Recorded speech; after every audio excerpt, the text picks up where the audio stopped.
Gluconeogenesis.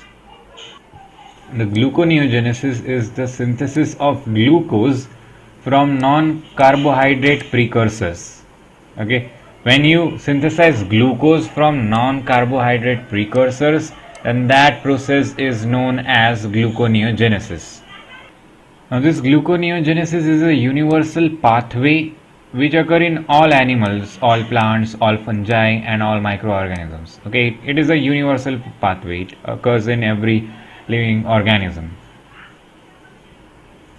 Now, let's read about the site of gluconeogenesis. Now, in case of higher animals, the gluconeogenesis mainly occur in liver, and to small extent is it also occur in kidney cortex. Okay, so this liver and kidney cortex is the site of gluconeogenesis in case of higher animals. Now, in normal circumstances, in liver, your 85 to 95% of glucose is being synthesized. Okay, liver is responsible for the synthesis of 85 to 95% of your glucose. Now, during starvation or during metabolic acidosis, kidney is quite able to make glucose. Okay, during starvation or during metabolic acidosis, the glucose is being made by kidney. Under such conditions, kidney is responsible for making your 50% glucose. Okay, 50% glucose production is done by kidney during starvation or during metabolic acidosis.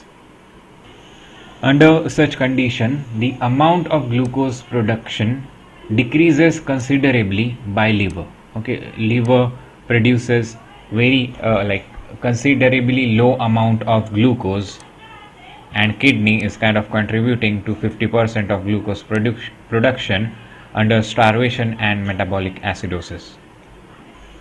Now, let's see what are the precursors of the gluconeogenesis. So these are the precursors of gluconeogenesis. Okay, glycolytic products such as lactate, pyruvate, glycerol, then citric acid intermediates, then some amino acids which are known as glucogenic amino acids. These all serves as the precursor of gluconeogenesis. That is, by using these things you can make glucose. So lysine and leucine, okay, these two are the only amino acids which are not used as a precursor for gluconeogenesis. Okay, by using these two amino acids you cannot synthesize glucose. Okay, lysine and leucine, both of them were missing E. So lysine and leucine, yeah, these two amino acids cannot be used as a precursor for gluconeogenesis. Now, these amino acids, that is lysine and leucine, when they are degraded, they produce acetyl coenzyme A. So you can only produce acetyl coenzyme A from them. You cannot produce glucose from them. That's the point. Now, the animal cells can carry out gluconeogenesis from 3 carbon compounds and for 4 carbon compounds. Okay, by utilizing these two, the animal cells can carry out gluconeogenesis and they can convert the 3 carbon compound or the 4 carbon compound into glucose. But the thing is that the animal cells cannot utilize 2 acetyl carbons from acetyl coenzyme A to carry out gluconeogenesis. Okay, animal cells cannot take up a 2 carbon compound and convert it into glucose. That is not going to happen.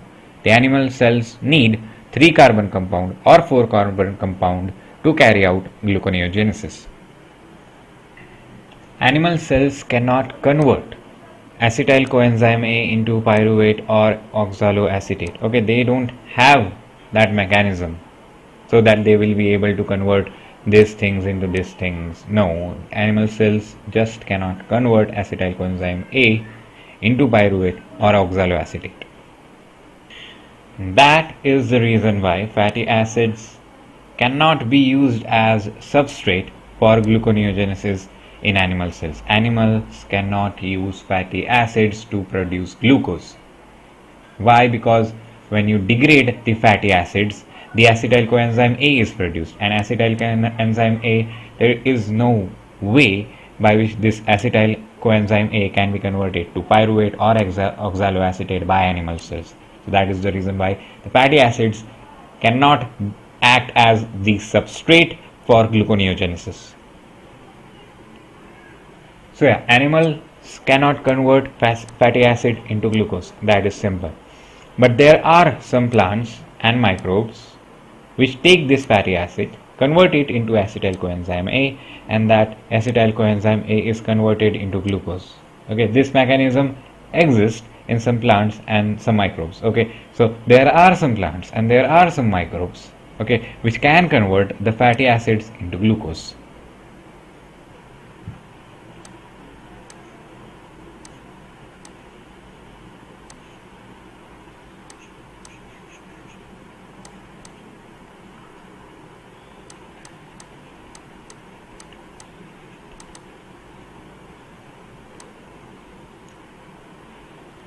So yeah, the pyruvate is converted into oxaloacetate, then oxaloacetate is converted into glyceraldehyde 3-phosphate.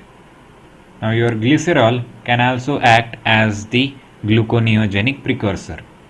Now this glycerol is converted into glycerol 3-phosphate, and that glycerol is converted to dihydroxyacetone phosphate.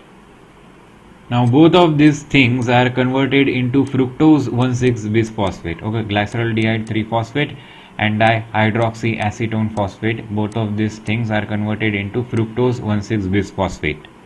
And then this fructose 1,6-bisphosphate is finally converted to glucose. Okay, so this is how the gluconeogenesis occur, by starting with alanine, lactate, other amino acids, and glycerol. These three things get converted into pyruvate, pyruvate get converted into oxaloacetate, it get converted into glyceraldehyde 3-phosphate, and it get converted into fructose 1,6-bisphosphate, and that is how the glucose is produced. And in case of glycerol, glycerol is converted into glycerol 3-phosphate, which is then converted to dihydroxyacetone phosphate, and then that is converted into fructose 1,6-bisphosphate, and finally you get glucose. Now let's read about gluconeogenic pathway.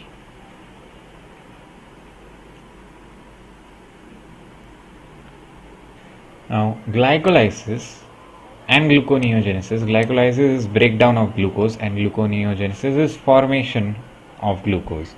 Now both of these processes share some steps, but they are not simply reverse of each other. Okay, you cannot say that take glycolysis pathway, reverse it, and that would be gluconeogenesis, or take gluconeogenesis, reverse that pathway, you will get glycolysis. That is not the case. They share some step, but they are not simply reverse of each other. Now, during gluconeogenesis, in the gluconeogenesis pathway, there are 7 steps which are catalyzed by the same enzyme that are present in glycolysis. Okay, there are 7 steps which are catalyzed by the same enzymes which are present in glycolysis, and these 7 steps which are catalyzed by the same enzyme as that present in glycolysis are reversible. Okay, these 7 steps are reversible. Now glycolysis have 3 steps which are irreversible. Now let's look at those steps.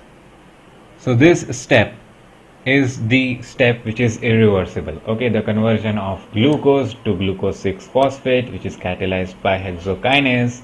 This step of glycolysis is irreversible. Now this step, that is the conversion of fructose 6-phosphate into fructose 1,6-bisphosphate, which is catalyzed by this enzyme phosphofructokinase, this step is also irreversible in glycolysis. So this is the third step and the last step which is irreversible in the glycolysis, that is conversion of phosphoenol pyruvate to pyruvate, which is catalyzed by pyruvate kinase. Okay, so these 3 reactions are irreversible. It means that these 3 reactions are going to be replaced in case of gluconeogenesis. Okay, there is something going to be different with respect to this, and that is how the gluconeogenesis will take place. Okay, because these three reactions are irreversible. You cannot reverse them, so you have to replace them in order to go from pyruvate to the glucose. Now let's read about the conversion of pyruvate into phosphoenol pyruvate. Now the thing is that this pyruvate cannot be directly converted into phosphoenol pyruvate. Now the conversion of pyruvate into phosphoenol pyruvate requires two reactions. Now there is a energy barrier, okay, in the phosphorylation process of pyruvate into phosphoenol pyruvate. Okay, to phosphorylate the pyruvate, you need to cross this energy barrier. Now to cross this energy barrier, there needs to be an expenditure of two high energy phosphate bonds. Okay, to compensate this energy, you need two high energy phosphate bonds. The energy from these two high energy phosphate bonds can cross this energy barrier of phosphorylating the pyruvate. So yeah, two reactions are involved in converting the pyruvate into phosphoenol pyruvate. In first reaction, we bypass the pyruvate kinase, and in first reaction the pyruvate is converted into the oxaloacetate. Okay, that is the first step towards converting the pyruvate to phosphoenol pyruvate, that we convert the pyruvate into oxaloacetate.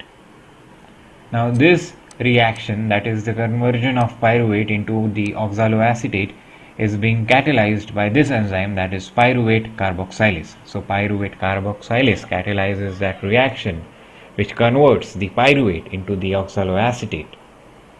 Now this reaction, that is conversion of pyruvate into oxaloacetate, takes place into the mitochondrial matrix. In mitochondrial matrix, your pyruvate is getting converted into the oxaloacetate.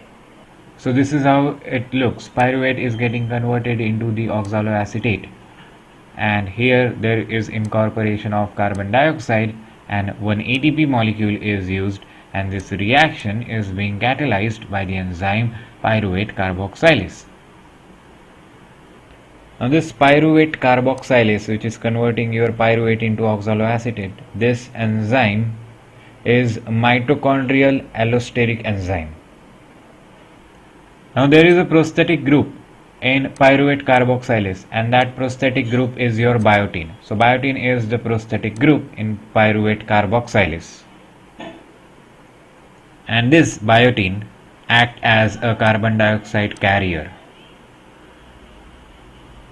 Now this biotin, which act as the carbon dioxide carrier in the pyruvate carboxylase, is covalently bound with the enzyme. Okay, this biotin is covalently bound with the pyruvate carboxylase. Now this pyruvate carboxylase enzyme has a lysine residue which has a epsilon amino group, and then consider this biotin which has a side chain. So this biotin has a side chain which has a carboxyl group. Now there is an amide linkage between this epsilon amino group and carboxyl group. Okay, there is an amide linkage between the epsilon amino group of lysine residue of pyruvate carboxylase and carboxyl group on the side chain of biotin. And this thing here is known as biosyntin. Okay, biosyntin is, what is biosyntin? Biotin covalently bounded to the enzyme. Okay, in biosyntin there is pyruvate carboxylase, there is biotin, and in between them there is amide linkage. That is your biosyntin. The enzyme pyruvate carboxylase also requires Mg2 plus and Mn2 for its activity. Now acetyl coenzyme A act as the allosteric activator of pyruvate carboxylase. Okay, pyruvate carboxylase has an allosteric activator, and that allosteric activator is your acetyl coenzyme A. In the second reaction of converting pyruvate into PEP, the oxaloacetate which is formed in the first reaction is converted into phosphoenol pyruvate.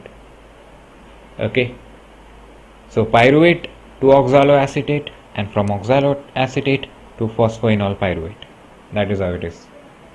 Now this reaction here is catalyzed by PEP carboxykinase, and PEP carboxykinase, this enzyme requires Mn2 plus for its activity. So oxaloacetate is converted into the phosphoenol pyruvate. This reaction here is catalyzed by PEP carboxykinase.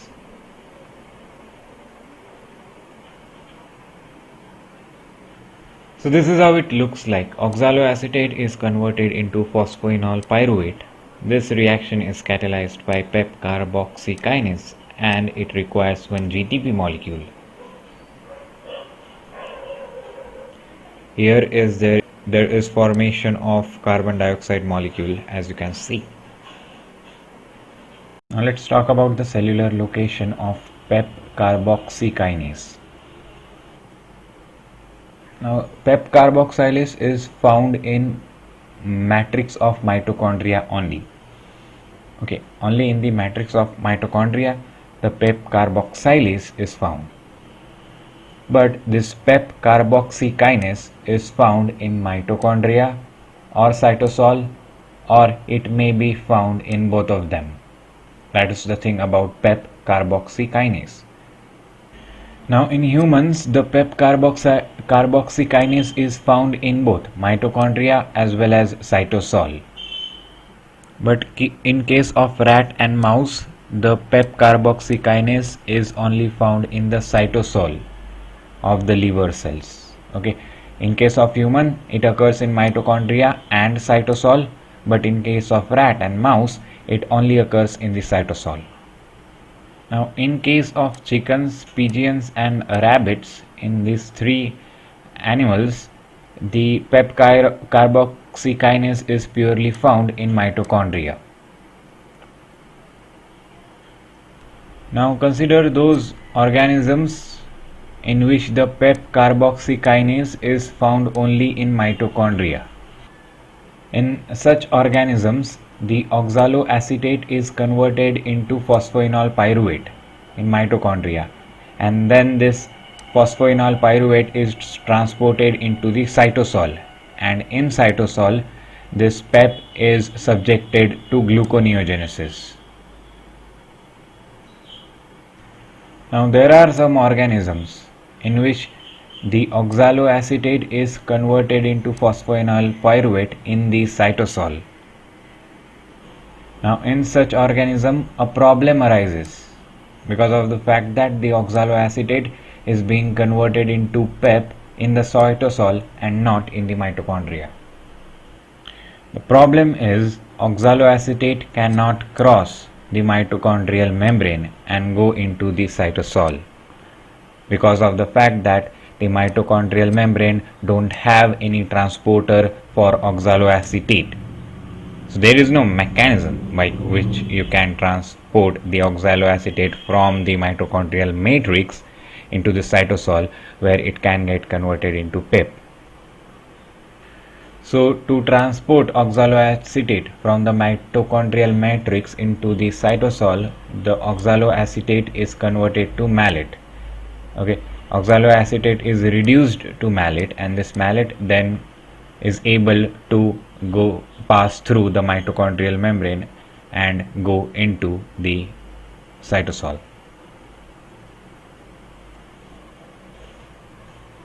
Now this reaction, that is conversion of oxaloacetate into malate, is catalyzed by malate dehydrogenase enzyme. This malate dehydrogenase is a mitochondrial enzyme that it occurs in the mitochondria. That is the reason why this malate dehydrogenase is known as mitochondrial enzyme that converts oxaloacetate into malate so that malate can be then transported to the cytosol. Now the conversion of oxaloacetate into malate requires the expenditure of one NADH molecule. Okay, oxaloacetate is reduced, so obviously for reduction you need something, and that is provided by NADH. Electrons are provided by NADH to reduce oxaloacetate to malate. So this is how the reaction looks like. Oxaloacetate is converted into malate, and in this reaction one NADH molecule is being utilized, and this reaction is catalyzed by malate dehydrogenase. So this malate, which is produced from oxaloacetate, is in the mitochondria now, and this malate leaves the mitochondria and goes into the cytosol. Okay, that is the reason why it was converted. Oxaloacetate was converted into the malate at the first place, so that it can leave mitochondria and go into the cytosol. Now in the mitochondrial inner membrane there is a specific transporter for malate, and that is the reason why malate is able to pass through the mitochondrial membrane and go into the cytosol. There is a specific transporter for malate into the mitochondrial inner membrane. Now in cytosol, the malate is converted back to the oxaloacetate, and in this conversion one NAD plus molecule is converted into NADH. So this is how the oxaloacetate comes out of the mitochondria. It becomes malate, and malate again become oxaloacetate. So this is how the process looks like. The malate is converted into oxaloacetate, and in this conversion NAD plus is converted into NADH, and this is happening in the cytosol. Now in the cytosol this oxaloacetate can be used for gluconeogenesis. Now let's read how phosphoenol pyruvate is converted to glucose. Now you can say that this pathway is just opposite of glycolysis, but there is one step in the glycolytic pathway in which phosphofructokinase is involved, and this one step is irreversible, and that is the reason why this pathway is not exactly opposite to the glycolysis. So during gluconeogenesis, this fructose 1,6-bisphosphatase is an enzyme which shows its action without using ATP, and this enzyme converts fructose 1,6-bisphosphate into fructose 6-phosphate. So this phosphofructokinase is replaced by this fructose 1,6-bisphosphatase enzyme, and that is the reason why this pathway is not exactly opposite that of glycolysis. This fructose 1,6-bisphosphatase is an allosterically regulated enzyme. It means this enzyme has a stimulator and an inhibitor. So citrate stimulates this fructose 1,6-bisphosphatase enzyme, but this fructose 2,6-bisphosphate is an allosteric inhibitor of fructose 1,6-bisphosphatase. Okay, citrate is a stimulator and fructose 2,6-bisphosphatase is an inhibitor of this enzyme. Now this adenosine monophosphate AMP also acts as an inhibitor of fructose 1,6-bisphosphatase. So there are two inhibitors, fructose 2,6-bisphosphatase AMP, and one stimulator, that is citrate. During glycolysis there is this step where glucose is converted into glucose 6-phosphate, and this reaction is catalyzed by hexokinase. Now this reaction is also irreversible. Okay, the conversion of glucose into glucose 6-phosphate is a irreversible reaction. This reaction requires ATP. Okay, the phosphate which is attached here comes from ATP. Now during gluconeogenesis, the glucose 6-phosphate is converted into glucose, and this reaction is catalyzed by glucose 6-phosphatase. Okay, here there is hexokinase, but in gluconeogenesis you have glucose 6-phosphatase which convert glucose 6-phosphate into glucose, and this reaction requires no ATP molecule. Now this enzyme glucose 6-phosphatase, which converts glucose 6-phosphate into glucose, is present in the membranes of endoplasmic reticulum. This glucose 6-phosphatase enzyme is present in liver cells and kidney cells, but this enzyme is not present in muscle cells as well as brain cells. In muscle cells and brain cells you will not find glucose 6-phosphatase enzyme, and this is the reason why in muscle cells and brain cells the gluconeogenesis don't occur. Why? Because they don't contain glucose 6-phosphatase enzyme, which is very essential enzyme to convert glucose 6-phosphate into glucose. So this is how the overall gluconeogenesis looks like. 2-pyruvate plus 2-NADH plus 2-ATP plus 2-GTP plus 6H2O will give you glucose plus 2-NAD plus 2-GDP plus 4-ATP plus 4-ADP. Okay, there is 6H2O here. So yeah, this is how the overall reaction of the gluconeogenesis looks like. Now let's read about glucose alanine cycle. Now because of glycolysis, pyruvate is produced in muscle cells. Now this pyruvate undergoes transamination with glutamate, and this results in the production of alanine. Okay, the pyruvate in the muscle cells, which is produced due to glycolysis, undergoes transamination with glutamate, and that results in the formation of alanine. This alanine is then transported to liver. Now in liver, alanine transaminates with alpha ketoglutarate, and this results in the production of glutamate and pyruvate. Okay, when alanine in the liver transaminates with alpha ketoglutarate, that results in the production of glutamate and pyruvate in the liver. Then this pyruvate, which is now present in the liver, is used to make glucose by gluconeogenic pathway. So this is how it looks. Pyruvate plus glutamate is in the equilibrium, or it gives alanine and alpha ketoglutarate. So this is how it looks. Okay, in muscle cell, glycolysis is happening, glucose is getting converted into pyruvate. Now by transamination process, this pyruvate is getting converted into alanine, and this alanine comes into blood vessels, and with the help of blood vessels this alanine reaches to liver cells. Okay, this is liver.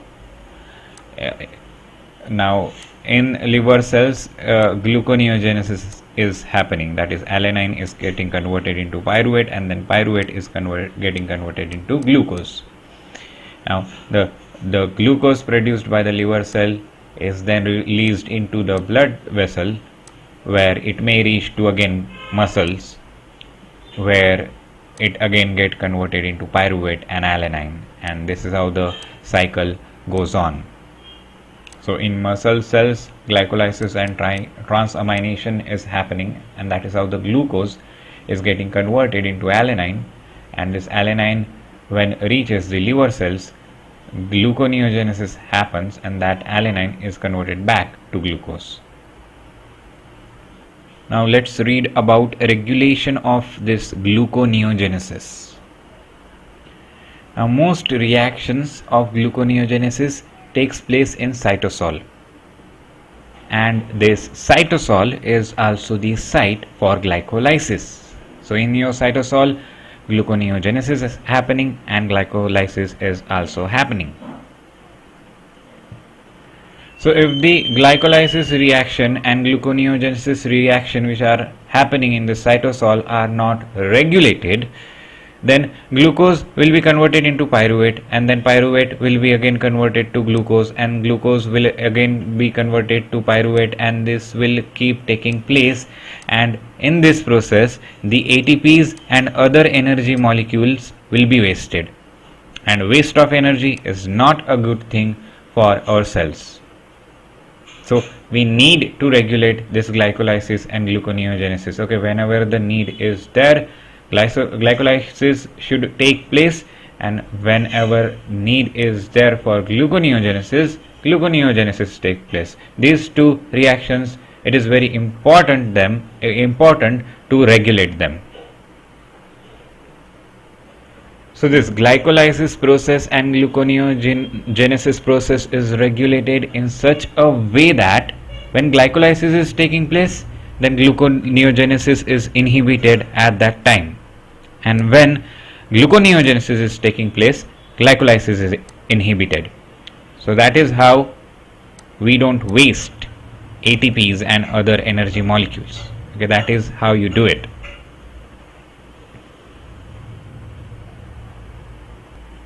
Thus, the gluconeogenesis is regulated by allosteric and substrate level control mechanism.